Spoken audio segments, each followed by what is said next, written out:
Welcome to Baby Boomer Tales. My name's Jim.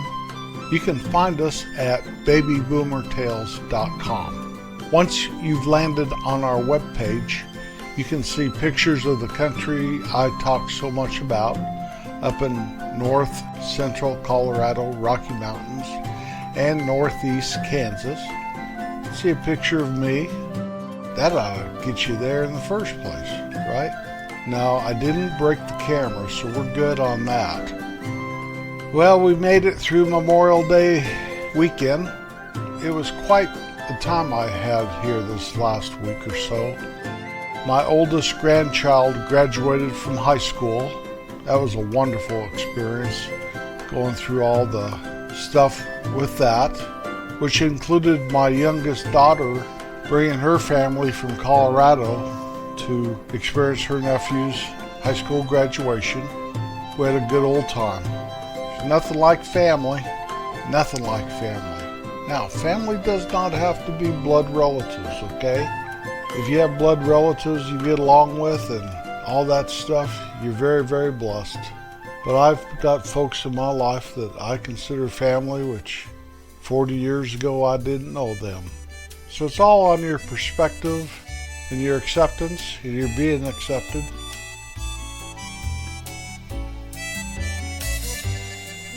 Top 10 popular songs for the year 1962 is following.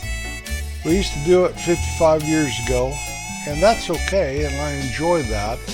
But we're doing the whole decade of the 60s this year, once a month through December now. So we're doing 1962 right now. I was starting to kind of get a hankering to listen to popular music about 1962. AM radio, what a wonderful world that was. And I am kind of familiar with several of these songs. Number 10, Ramblin' Rose by Nat King Cole.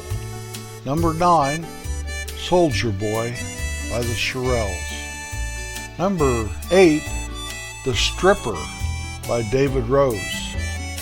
Number 7, Johnny Angel, Shelley Fabares. Number 6 by D.D. Sharp, Mashed Potato Time.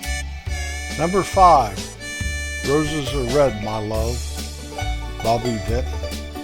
Number 4, Stranger on the Shore, Acker Bilk. Number 3, Peppermint Twist by Johnny D. and the Starlighters. Number 2 by the great Ray Charles, I Can't Stop Loving You. And the number 1 song for the entire year of 1962, The Twist by Chubby Checker. Stranger on the Shore, I remember hearing that song probably for years and years and years and years and never really knew anything about it. I wasn't following the top 40 or anything when I was 12 years old. But when my youngest daughter was getting married for the father-daughter dance, she asked me to pick out the song. And I knew this song, and I didn't know the name or who did it. And so I contacted a guy called Mr. Music on the internet, Googled him, and I wrote him, and I said, this song goes like da da da da, etc., etc. He wrote me back. He was kind enough to write me back and said, oh, that sounds like Stranger on the Shore by Acker Bilk. So I looked that up, and sure enough, that was the song. And my daughter and I danced to that on her wedding day. I cover all that and more on a past episode called My Daughter's Wedding. Anyway, onward and upward. Those were the days. What we're talking about today is prodigal. Basically, the prodigal son. You remember that old Bible story?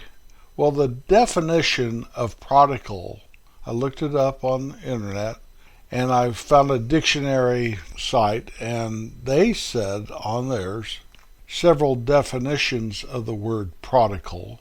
And the one I chose here was a noun, and it equals a person who leaves home and behaves recklessly, and he later repents.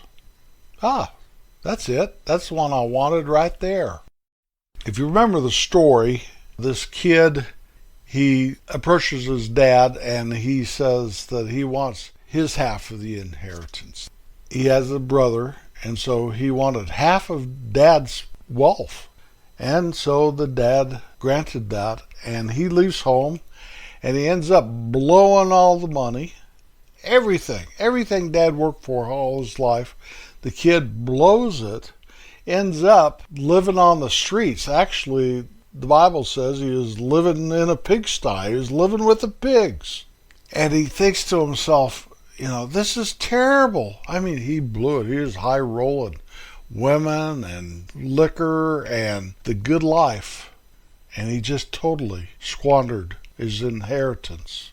And he's desperate enough to think, I'll go back home and I'll become a servant in my dad's house. That's better than living in this pig pen. So he goes back home, and his dad sees him coming up the road. And he gets excited, and he hugs him and welcomes him with open arms and puts robes and rings on him, and was so happy. And the oldest brother, this kid's oldest brother, approaches dad and says, listen, I have worked, I've been loyal, I haven't left you, I've done my very best, and here my brother, the bum, is you're making out over him, having parties and stuff. And the dad looks at the older brother right in the eye and says, listen, your brother, my youngest son, was dead. He's dead. And now he's home. Everything I have is yours. But your brother, my youngest son, is alive. Well, that old story has always kind of stuck with me ever since I became a responsible adult. And it spoke to me so loudly because once I turned 18, I took off from home.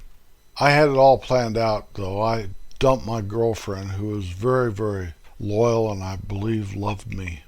I dumped her, 2 weeks before I left. I took off and I just told my parents I was going to Norway. And they didn't hear from me in a long, long time. And they didn't know if I was alive or dead. And then I got in trouble, and they rescued me, brought me back home, and gave me my old room back, let me drive my car again. And then I took off again, and I got into a terrible situation with drugs, and I was living with the pigs. And I got in terrible, terrible trouble, and it was life or death. And somehow my dad came and he rescued me again. And he brought me home. And I left again. Now you have to understand how I was thinking. I was thinking with emotions and not thinking straight. I was a lot like that kid in that old Bible story. And I got into another situation after serious drugs and was put in a place that seriously I almost was killed. And somehow my dad rescued me a third time and brought me home. And through all my withdrawal and through all of my being the meanest person I could be to my family and showing them little regard, somehow the third time took, and I stayed at home and I got myself straight. And my dad didn't put robes on me and rings on my finger and throw big lavish parties for me and said my son was dead, now he's alive. But I tell you this, my younger brother John was like the good brother in that old story. He stayed at home and he worked and he pleased my father. My younger brother Don and my sister Janice were quite a bit younger, and so they don't play into this story where I'm comparing my life with that old Bible tale. But my dad and John had this connection that I disconnected from. And when I came home, my dad had sold his business by then. maybe so he could spend his energy and attention to getting his oldest son back. Possibly. I remember before I left home, my dad told me I didn't need to go to college, that I needed to work. And college in 1968 was a way to really kind of stay out of the Vietnam draft if you had to.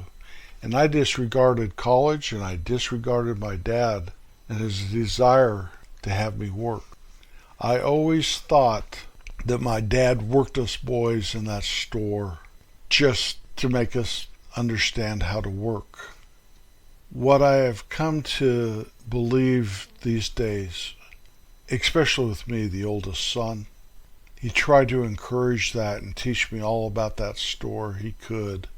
I do think that my dad somehow dreamed of me stepping in and taking that store over. Me and my brothers, a family thing, of course. But I shattered that by being a prodigal son. And he sold the store and retired. And he retired way too early, 59 years old. And that showed in the way he did things later. But he rescued me. He had to go to different places and rescue me. And I mean not just 100 miles away, but 2,000 miles away, just to rescue his son. So he did put rings on my finger and robes on me and throw a party in his heart. I think that's more important for the 20th century when all that happened. Oh my goodness gracious. I never looked at it that way until just recently. I don't know if I'm dreaming or if maybe I stumbled upon something that was long put into a box and onto a shelf, never to be seen until just now. My dad was a special man, but he didn't want us to know that. He wanted us to know that he was just a dad and a husband. I was very fortunate. I'm fortunate enough to tell you this little story today. I was fortunate enough that my daughters did not quite go through what I went through, thank goodness. Start each day with a grateful heart and always be kind.